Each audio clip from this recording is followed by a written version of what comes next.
O Supremo Tribunal Federal retomou hoje o julgamento que vai definir se as plataformas podem ser responsabilizadas pelas postagens dos usuários. É um assunto polêmico, né? A Corte julga o artigo 19 do Marco Civil da Internet, que estabeleceu direitos e também deveres. O ministro Flávio Dino votou pela responsabilização segmentada, dependendo da natureza do conteúdo. Assim, ele acompanha o posicionamento de outros 3 ministros e o placar está em 4-1 pela responsabilização das Big Techs. Até agora, só o ministro André Mendonça votou contra. Então, quem chega aqui no Conexão para analisar esse tema é a professora de Direito Constitucional, Lilian Casola. Professora, boa tarde, seja sempre muito bem-vinda. Olá, Kelly. Boa tarde a você, a todos que nos acompanham aqui no Conexão. Sempre é muito importante ter sua análise aqui, até para a gente contextualizar, né? Essa é uma ação que começou há um certo tempo e, obviamente, bem polêmica, né? Sim, Kelly.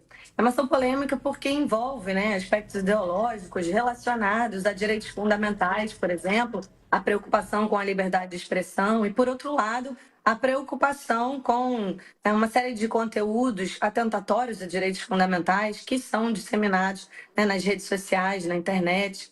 Como você há pouco mencionou, esse julgamento já começou há algum tempo. O Supremo Tribunal Federal está fazendo o que a gente chama de controle de constitucionalidade pela via concreta, né? Na verdade, se trata do julgamento de 2 recursos extraordinários, recursos que chegam à corte, né, a partir de demandas de ações originárias, né, um recurso movido pelo Google, um recurso interposto pelo Facebook, e por meio dessas ações, esses agentes questionam justamente a responsabilidade, o modelo de responsabilidade instituído pela lei brasileira, conhecida como Marco Civil da Internet.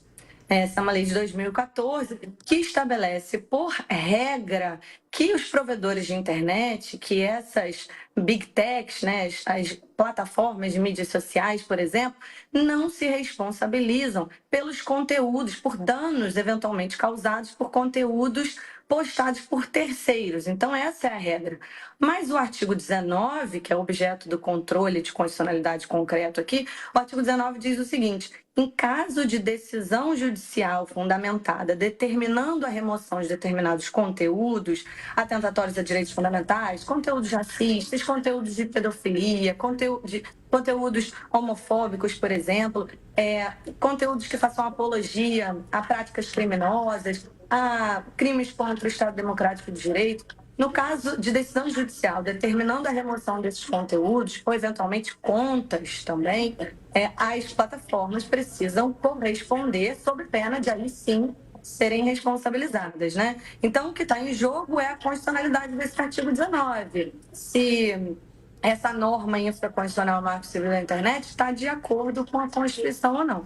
Como você bem pontuou, a gente já teve 5 votos proferidos, os 2 primeiros pelos ministros Toffoli e Fux, que são os relatores desses recursos extraordinários.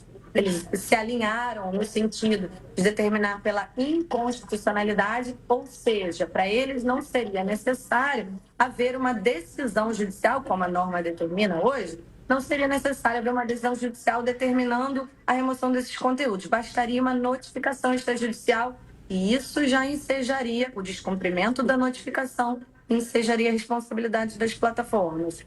Na sequência, o ministro Barroso proferiu um voto reforçando essa visão, mas considerado mais moderado. O voto do ministro Barroso exige decisão judicial prévia, que é o que a norma prevê hoje para todos os casos, apenas em casos de crimes contra a honra, crimes contra a injúria, difamação, calúnia, né? Crimes que atentem contra a honra, a imagem, a intimidade das pessoas. Nos demais casos, em crimes que ofendam a toda a sociedade, não haveria necessidade de decisão judicial. Nesse caso, ele se alinha à questão da inconstitucionalidade.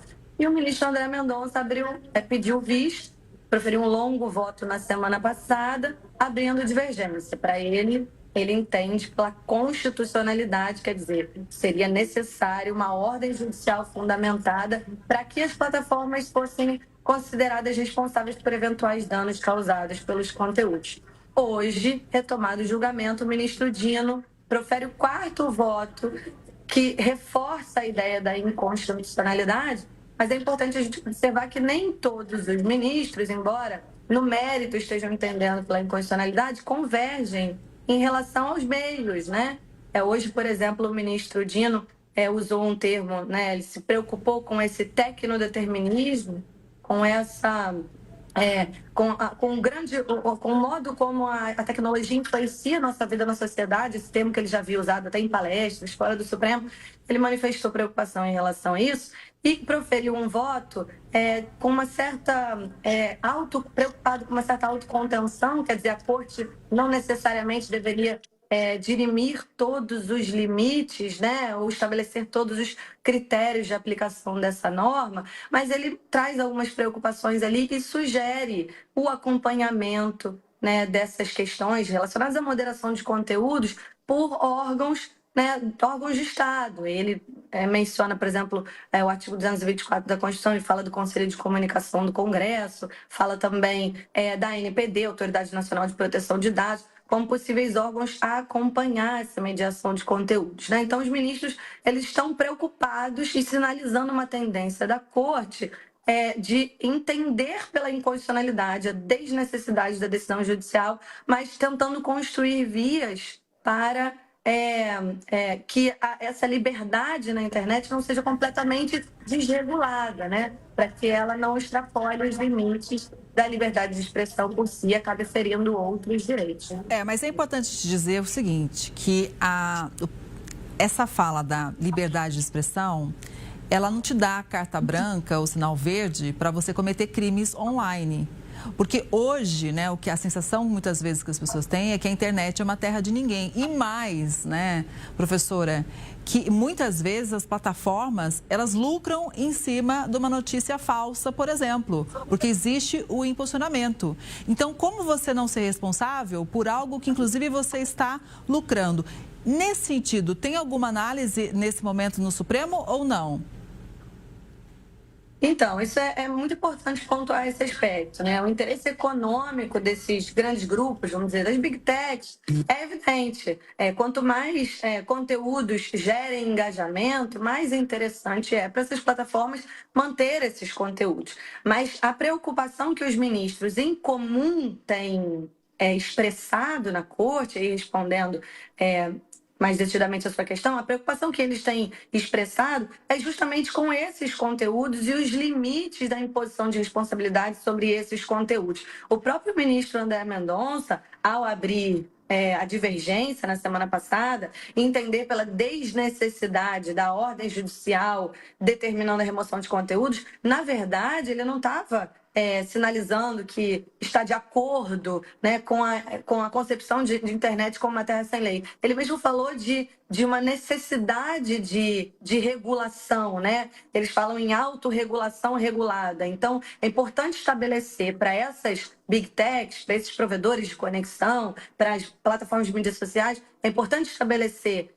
um mínimo de responsabilidade, ainda que, no caso, objetivamente, a gente esteja falando sobre uma exigência que a norma faz sobre decisão judicial ou não. Mas sempre os ministros têm expressado a necessidade de acompanhamento ou por decisão judicial ou por algum órgão de poder do Estado que imponha algum grau de responsabilidade dessas plataformas sobre esses conteúdos. Então, de fato, essa é uma expressão, essa é uma preocupação que aparece em comum nas falas dos ministros.